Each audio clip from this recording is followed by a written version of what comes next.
You're listening to the Traffic and Funnels Show.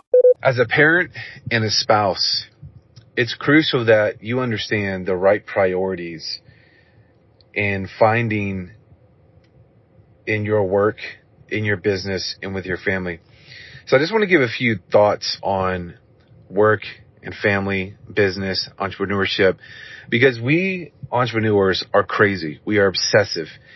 And our strength can also be our weakness, right? The thing that builds us up can also be the thing that destroys us. And I've seen this many times where entrepreneurs are so obsessed about the work, about the success, about the new level, that they forsake really what is the most important thing. And I believe that is your family and your close relationships, your close friends, the people who really matter to you. So I just want to give this as a word and something for you to think about and maybe to be challenged with that. Ask yourself, what are you prioritizing? Are you prioritizing your work and the new levels in your business over your family, over your spouse? Or are you putting them first? Right? Sometimes we talk about us as entrepreneurs. It is important to understand that you're a high performance machine and you are a high maintenance machine, and that you should put yourself before you put other people. And there's truth to that.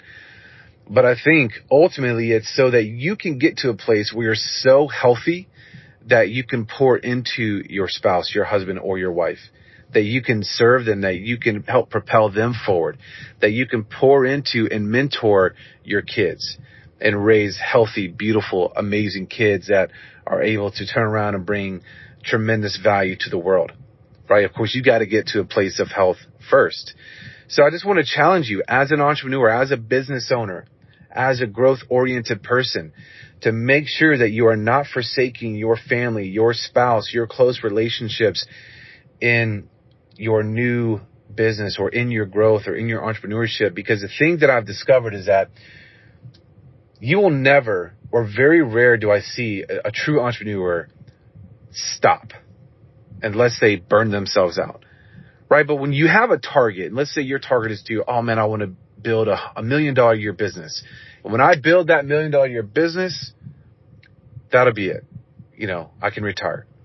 It's not often that I see that. Usually when they hit $1 million, it's like a plateau emotionally to where they're like, man, my target should have been $2 million in revenue.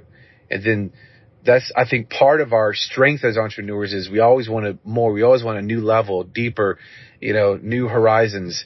But it's also can be our downfall. And the people many times that can suffer the greatest are our family. And the ones that really we got into this whole business building entrepreneurship for in the first place, speaking from the place, my personal experience and many people that I've talked to, is being a husband and a father. It's really ultimately for them to have a healthy life, a fulfilled life, and to provide things for them that I'd never had, and for them to be able to never worry about where their next meal's going to come from or their shelter, and even go beyond that to be able to enjoy amazing experiences together. So, entrepreneur, if you're listening to this, what is your priority? A lot of people say, well, Chris, I'm building my business. Well, you can still, I think, in those seasons, understand that and be able to communicate that with your family. So if you're launching a new venture, communicate with your spouse. Say, hey, over the next however many months, I really need to be dedicated, all in on this for it to work. And bring your spouse, bring your kids in on the vision, right? Don't just go out and be on your own island and not communicate. And so this is what we did in the beginning of Traffic and Funnels with our businesses. We told our spouses, like, we're starting this thing and we're going to be full on for, 6 months to a year, probably working long days, 7 days a week. But we brought them in. We communicated that. And I think a mistake and a temptation is not to communicate that to your spouse and to your family, the ones who really matter to you. So just wanted to encourage you with this today, challenge you with this today. Make sure that you have the right priorities and you get yourself to a place of health so that you can have so much overflow and abundance that you can really help other people. And the first of those would be your family. So take this, And whatever it is for you in your situation, let it be a challenge and an encouragement for you that don't forget why you're doing what you're doing. So as a parent, spouse, that should be first for your family and make sure that they're taken care of. So y'all have a good one. Thanks for listening. For more from Chris and Taylor, visit trafficandfunnels.com and get a free gift just for being a subscriber. That's trafficandfunnels.com.